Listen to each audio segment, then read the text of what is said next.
So you run a B2B business and you're looking for a way to generate consistent lead flow for your company, right? Just like all of us, you probably went onto Google and you probably went onto ChatGPT and asked it, what's the best way to generate leads for my type of business? Now, the problem with this is that you probably got a ton of different results and a ton of different options that are all saying, this is the best way, this is the best way. But in reality, you have to figure that out yourself. So in this video, my goal is very simple. It's not to promote any type of client acquisition strategy. It's to simply give you the pros and the cons of each one of them for you to be able to make that decision yourself. If you guys don't know who I am yet, my name is Makowski. I run Infinite Bookings, which is a cold email lead generation agency. In the past 6 months alone, we've booked over 1,000 qualified sales calls for our clients. I also run Outreach 101, which is a cold email program where I teach the same exact learnings that I learned from running Infinite Bookings for over a year and a half now. Now, that includes a bunch of content that's exclusive to the group, weekly coaching calls, exclusive tech discounts, and a bunch more other utility. So if you are interested in learning it, it's $1 a day, and you can join with the link in the description. All right, so it's kind of hard to make a decision on what the best acquisition strategy is without knowing clearly what your options are. So what are your options? Number one, you have cold email, right? The emails that you get in your inbox. Number two is paid ads. So on Instagram, on Google, whatever it may be. Number three is SEO. Number four is YouTube content, just like this video. And number five is LinkedIn organic. So let's get into it. Now, obviously, once again, it's worth mentioning that there are other options. However, these are the mainstream options that a lot of people talk about, that there's support on, there's courses on, that you can learn relatively quickly and are 100% proven to work. So let's get into it. Number one is cold email. So the pros of cold email are as follows. You can get very direct with who you target. So you literally have a list of leads and you can specify exactly who you want to be on that list. So your targeting is laser targeted. So whoever you want to reach out to, that's who you reach out to. If you don't want to reach out to them, you don't have to reach out to them. They will never see your outreach. So very direct targeting. There are low hard costs. For you to run a really good and viable cold email system, it's going to take you a few $100 a month, right? Other than all the work and all the script writing and stuff like that. But in hard costs, it'll probably cost you around $500 a month if you want to send a decent amount of cold emails. Now, obviously you can spend $5,000 a month, right? But you can run a really good campaign with $500 and some creativity. Next is quick results, right? You can literally get results within a few days, right? That's not always what happens, right? Obviously you need iteration, you need testing, but there have been many cases where we launch a campaign, let's say on Monday, and by the end of the week, we already have a few calls booked and taken even sometimes. So you can see results relatively quickly. Number three is trackable. You can see basically every single step of the funnel, from sending the email, from how many people open, reply, how many of those are positive, how many meeting books. So you can track every single part of it, which helps you with limiting the bottlenecks and making sure that you can make your system more efficient. So now let's move on to the cons of cold email.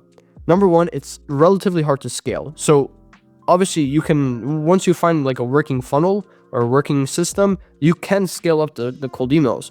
The thing is that there is only so many people that you can send emails to, right? And that you can recycle the leads with. So eventually you run out of people who you want to send to. There are some high people industries where there's a big total addressable market, like e-commerce or software or agencies. But if you're trying to get very specific with who you're targeting, you might have the problem of running out of people to target, and that's going to hurt the scalability of the system. Now, next is that there's a very low barrier of entry, and some people may think that it's a pro to have a low barrier of entry, but in reality, it's just going to be harder for you to break through the noise because so many people are sending emails. So nowadays, you need to have an interesting email for you to be able to break through that noise. That's where personalization comes in, by the way, and relevance checking and stuff like that. If you'd like, there's going to be a link in the description for a video going over how we personalize emails to break through the noise. And next is no compounding. So pretty simple. Once you stop sending emails, you stop getting results, right? If you send more emails, yeah, you can get more results, but the moment that you stop doing outbound, that's the moment that it stops working. So cold email, pros and the cons. Next is paid ads. So with paid ads, the pros are targeted visibility, right? So for example, LinkedIn, you can literally put in a list of people who you want to target, or you can make a very, very narrow and targeted approach of who is going to see your ads or whose followers are going to see your ads. And that's great, right? Good targeting, good visibility, but obviously that comes with pros and the cons. So next is retargeting capability. So if someone comes onto your website, you can track that with your pixel them and basically retarget them on LinkedIn.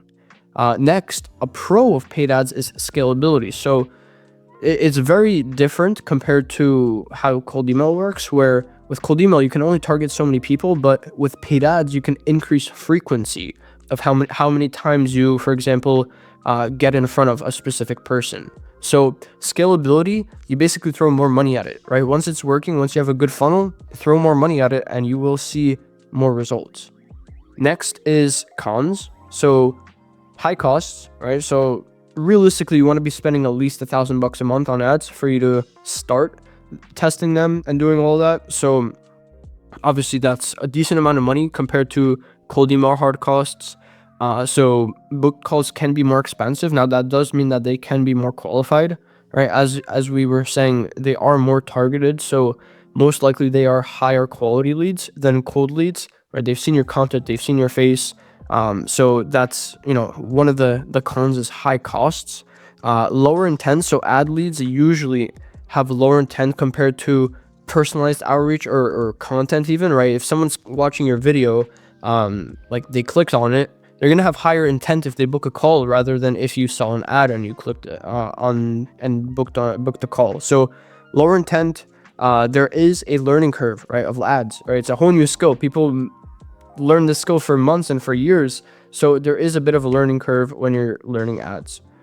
Next is delayed results. So this is a big thing. When people start running ads, they're like, okay, I spent $1,000 this first month, but I didn't make any money back. So it's very normal with ads that you spend money for a month, 2 months, maybe even 3 months, and you don't see the ROI right away, right? You're still in the red after a few months. That's possible, or after a few weeks. So you need to kind of have that mindset already where you're not going to get your result back right away, especially since you are spending more and more money. And also, another con of paid ads, similar to cold email, is that there's no compounding. So once you stop running ads, once you stop paying, that's when you stop getting leads. So no compounding. Next is SEO.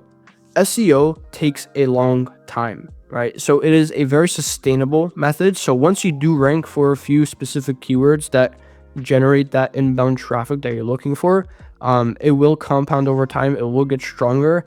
And it's really hard to knock off, right? So once you're there, you're going to be there for a while, but it's hard to get there. So you get high intent leads, right? These are search leads. So people are searching for your solution and you're the one who's there. And they are cost effective in the long term. Now, obviously it depends what type of product you're selling, what type of offer you have. But once content ranks, the traffic's basically free, right? You don't pay any like monthly subscriptions or monthly costs, or you don't have any hard costs at all once you rank. So that's definitely one of the pros. The cons is that it takes a long time, right? It takes a long time of effort, and it does there's a lot of input that goes into it, but there's also like a lot of time that you have to go without seeing results. So there is delayed results there, just like with ads in a sense, but on an even bigger time horizon. And then also content, right? The only way that you're going to rank for SEO is by making content through, it doesn't even have to be YouTube videos. It doesn't have to be, like LinkedIn posts. It can be just blog articles, case studies, stuff like that. So there is a lot of effort that goes into ranking on specific keywords that generate traffic that you're looking for. But once you do get them, it is pretty reasonable to keep. So that's SEO. Social media, the pros, high engagement. So if you have videos of your face, just like you're watching me right now, the person watching builds trust in a sense, just from seeing your face over and over, and you can explain much more complex topics over, like, for example, like this, over a long form piece of content, right? So you can really teach someone a lot through social media, through YouTube, through Twitter, long form content. So basically, you can build trust and explain complex topics a lot easier, which obviously will increase the amount of leads that you get. Also, like for example, I still get views and I still get leads from videos that I posted 10 months ago, right? That's when I was posting a lot more. I still get leads from those videos because it's evergreen, right? It's not gonna come down, right? Obviously, if a video doesn't do well, then nobody's gonna watch it in 10 months. But if a video is still relevant 10 months later, you're still gonna get leads from it. Also, not to mention, part of the pros is that you do get SEO benefits. So if I rank on YouTube, that also translates in a sense to Google search, which is also a plus. And yeah, also like if I'm teaching, for example, if you're teaching someone about like how to do SEO, for example, and then they want to learn SEO, they're going to look at you as an authority, and that's going to increase their purchasing power to you, right? So they're going to trust you, they're going to know you, and they're going to like you, and that's what's going to end up converting into money for you. Next is cons. So the cons of social media is slow ROI, right? There's no like right away guaranteed leads that you're gonna get. So growing the channel, whether that's on YouTube, on Instagram, on X, on LinkedIn, it takes time, right? I didn't see my first results for a few months after I started posting on Twitter, on LinkedIn, on YouTube. I really didn't see results for a while until I started making better quality videos and more relevant videos. So yeah, slow and delayed ROI, so you don't really see results right away, but once you do put out that one good video, you're kind of on a roll at that point. So that's social media. Next is referrals. So a lot of people come to us and they're like, yeah, our main lead gen source is referrals. And I'm like, that is pretty scary because number one, I'll actually start with the cons for this one because there's more cons than pros in my opinion. With cons, like it's very slow, number one, and also like people can just not give you referrals, right? So obviously you're very reliant on other people, and that's probably not the best way to build and scale a business very predictably. So it's not too predictable. It's really slow because you need to build partnerships. You need to get results for people for them to refer you. So this is something that established businesses can count on in a sense. But if you're starting out, it's definitely not the way to go. Now, there are pros of referrals, don't get me wrong. Basically, every single referral that I ever got ended up in a closed deal, and they were a great fit, right? Just because they come from people who trust us and also that they trust. So it's a win-win situation. There is a lot of trust built even before the sales call, right? Because they're figuring out about us from their friends, from their colleagues, so it's great. And it's also low cost, right? There's no upfront cost. There's nothing like that. Maybe you give a commission, right? So really cost effective, but definitely not something that you're going to grow and scale a company predictably on. So that's that. This is a summary, so I'm not going to go over it, but as you can see, speed is very important, right? So if you're just getting started, or if you want to see results relatively quickly, you want to do cold email and paid ads, right? If you have a lot of time, you could do this. Realistically, the best option is if you're at a certain point, maybe above 20, 30 clients, you just do both, right? If you can handle more clients. So, and cold email and paid ads, and you do some sort of content, right? Now, cost, obviously, this is dependent on how much money you're able to invest into your client acquisition. Scalability, so kind of how high you're trying to go with this, and how scalable of a system you want to build out. Lead quality, obviously you always want to have the highest lead quality possible. Effort, obviously that depends on how much effort you're willing to put in and how much time you can put into it, or if you can assign someone to take care of your lead gen. And then you can kind of take a look here. So this is a summary of all 5 different acquisition channels that we used. Now, what I recommend is for you to take a look and see which one is most kind of relevant to you, which one you can afford, or which one you see yourself doing the most, and then doing research on that, right? Don't let anyone just tell you exactly that, oh, for your business, this is going to be the best one just because, right? Have an informed and data-driven decision based off of what is going to be best for you. So maybe that's not cold email, right? I provide cold email, but I don't, sometimes we turn around, right? And we say cold email is not going to work for you, right? So you have to be honest with yourself and see which offer is going to be best for you, because at the end of the day, you need to grow just how you want to. So that's that. Cold email is the fastest, most cost-effective and scalable method, other than ads, to sign B2B clients. So if you are just starting out, I recommend doing cold email with service-based lead magnets. Now, there's going to be a video going on around how to give service-based lead magnets, but that's what I recommend, depending on your situation, of course. Paid ads work well for quick traffic, but of course, they cost a decent amount of money compared to the other methods. Next is SEO and YouTube. Great long-term strategies if you're planning on being in the game for, many years, but a lot of effort up front, right? So basically, there's no one-size-fits solution.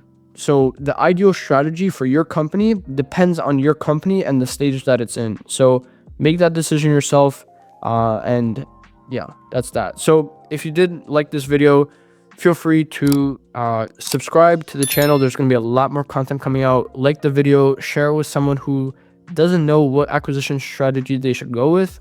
Once again, if you are interested in learning cold email outreach from myself, we have over 100 active community members. So join Outreach 101. There's going to be a link in the description.